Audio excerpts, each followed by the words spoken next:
Good morning. Welcome to Global Warming Central here in Melbourne. Global Warming Central? Yeah. I've walked around this morning. Is my carbon footprint likely to be lower than most of the other people in the program this morning, do you think? Absolutely no idea. What do you mean? Did you fly down from Canberra? Or? Yeah, I had to fly, yeah. Okay, but well... you can offset your flight, so... Okay, all right. Now, Paul Keating got a mention. He did, yeah. On that very corner, several years ago, I encountered Paul getting out of a taxi. Oh, right, that must have been fun. And I came up and I said, Paul, do you manage to get your tax returns in on time nowadays? And he turned around and he said, why don't you go and box your head? So he's always got a lovely answer to people who might be asking uncomfortable questions. Yeah, yes. And I visited Hong Kong several years ago, and I was astounded at the number of Teslas that I saw on the streets. Yeah. There was discussion about subsidies and or tax breaks for EVs in Australia. Yeah. Well, because... I don't think we talked about tax breaks. I think we would, well, potentially, yeah, subsidies. Well, the next year, I read in the Wall Street Journal that Hong Kong had been giving subsidies to people who bought electric vehicles, including Teslas. I don't know about that, but yeah. And they removed them, and all of a sudden, the sales of Teslas dropped to zero. So even the rich people weren't prepared to go ahead and spend their own money on an EV if the government wasn't stumping up some of the funds. Well, I think the issue is you've got to have the settings that encourage the manufacturers to bring them into the market, and that naturally then brings the prices down. And that's the argument about the fuel subsidy, the fuel emissions standard. Sure.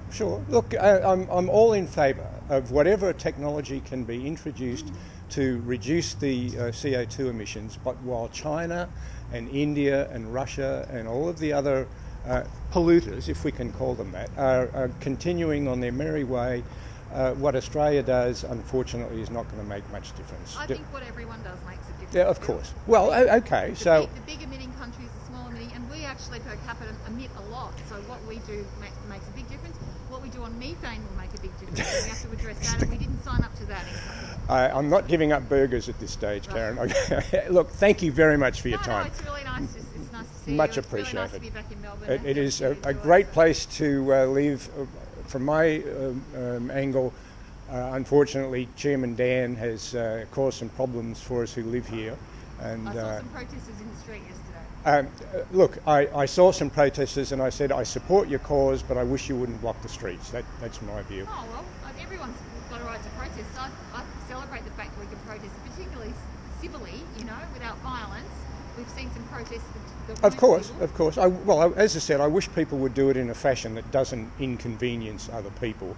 To block off Flinders Street Station, when there's when there's the square there to demonstrate in, which doesn't impact the trams and people getting to work, I've said to people, why don't you do it over there so that you give other people a fair go? Oh yeah, I guess the point is they want to have an impact and make that point, and that's disruption is part of that impact. Good on you. Thank you very much for your time. Not to worry. Bye-bye. And I'm glad we're talking about climate change because it's important, right? Of course it is, but as I said, as long as Chairman Xi is keeping up the emissions from his country, it makes very little difference what the rest of us do. At least we saw an agreement between the Chinese and the United States to work together, so that's a bit encouraging on a number of... If only Biden could remember what they agreed to. See ya. Bill Thompson for Outside Insiders. Okay, Lanai's on the phone.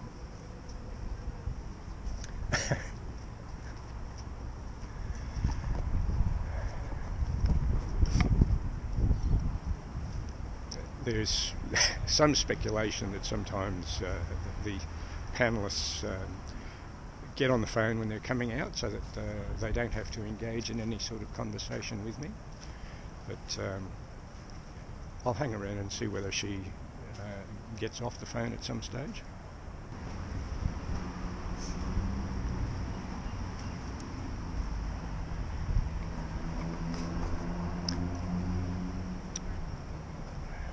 Yes, she's still walking away on the phone.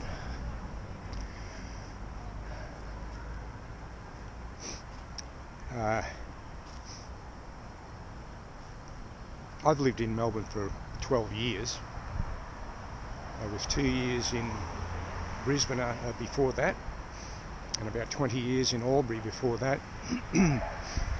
Most of my working career was with the ATO as a business auditor, helping business people find taxable income they didn't realise they had. And it gave me a great deal of satisfaction to arrange amended assessments for people who had been understating their income for, in some cases, quite a long period of time. Business people. But I never lost sight of the fact that businesses, small, medium and large, are the major employers in Australia and the major taxpayers in Australia when looked at from all aspects of tax. Of course, I don't include the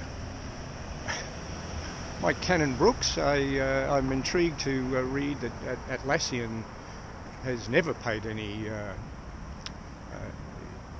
company or other income style of tax in Australia. It's possible that they pay some payroll tax. It's possible that they pay some fringe benefits tax. I don't know.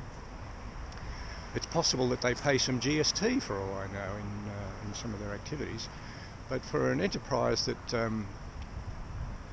that doesn't seem to have had to incur huge development costs and infrastructure costs to get up and running, they seem to have, according to reports I've seen, they seem to have escaped the tax liabilities that lots of individuals and companies have to endure. I vaguely remember there were general anti-avoidance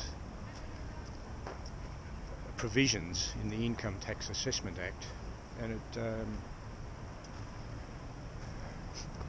I used to occasionally wonder whether it was possible to use the general anti-avoidance provisions to extract some tax from people who had arranged their affairs so that otherwise they wouldn't have to pay anything. But anyway, I'm not sure how successful it's ever been. I do return to the obvious point that whatever that the ABC and other media outlets just bang on incessantly about climate change and Australia's pivotal role in doing something about it, and how disgusting and disgraceful ScoMo's performance has been in relation to this. I've read that Australia could shut down all of its industries totally, including coal and iron ore, aluminium production, you name it, shut down everything, and it would not make any discernible difference to the CO2 emissions in the world.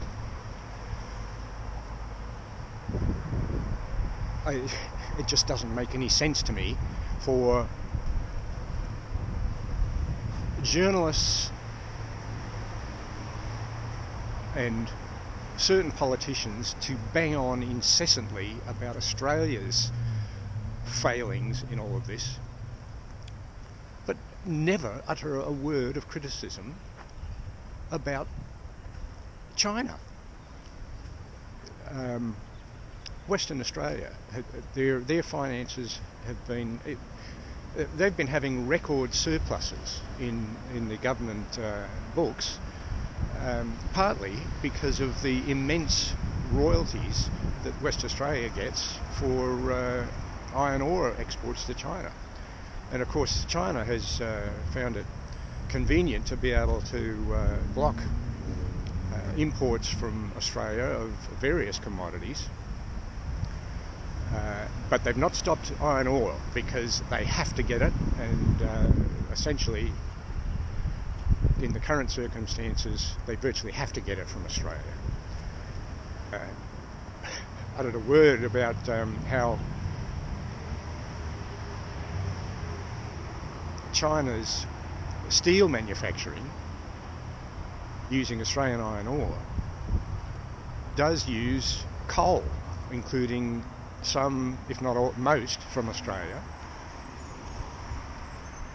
in the production of steel. So while these clowns bang on about climate change and Australia's disgusting performance, they're perfectly happy to take the money from China when it suits them. I might also comment in the closing commentary in the program this morning, Shalailah Medhora made reference to the fact of an unfortunate incident involving an Aboriginal inmate, I believe, in New South Wales. I could be incorrect in this, but I believe it related to a fatality in custody. I'll recheck the accuracy of that. And Shalailah expressed concern about the lack of attention being given to this particular incident. Had Shalailah come out of the studio this morning, I'd hoped to have the opportunity to ask if she had ever heard the name Brittany Watson. Brittany Watson was an 18-year-old Aboriginal mother who lived in a remote community in Western Australia near Newman, and I believe it was in 2020, in May of 2020, her body was found in a wheelie bin outside the Newman Hospital. A young Aboriginal, an Aboriginal youth from that community was charged and convicted of murdering Brittany. But the ABC Western Australian Pilbara region outlet reported on the incident, but as far as I'm aware, ABC National News has never reported on it, and certainly not the ABC National News TV outlets have never reported on Brittany Watson's murder. Now, I'm aware of the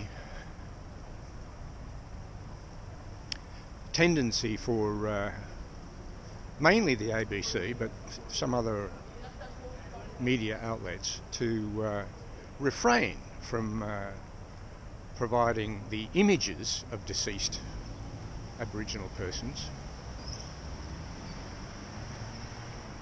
I've never been aware of previous occasions when not even the name of a deceased Aboriginal person can be published. But what a convenient situation where, well, the young man accused of and charged with raping Brittany Higgins in Parliament House a couple of years ago, his name and photo has appeared on the ABC News website.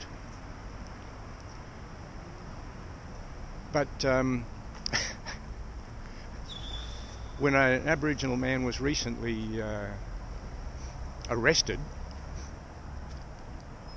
in the issues regarding Cleo Smith in Western Australia, they pixelated his face. There he is, flanked by police officers, and they pixelated the guy's face. But the man accused of raping Brittany Higgins, that's open slather. And Brittany Watson, the murdered Aboriginal mother, 18 years old, has been consigned to the ABC cone of silence, because while they can report on anything that people of one race might do, they're utterly unprepared to do the same thing in relation to accused people who happen to be of another race. Bill Thompson for Outside Insiders.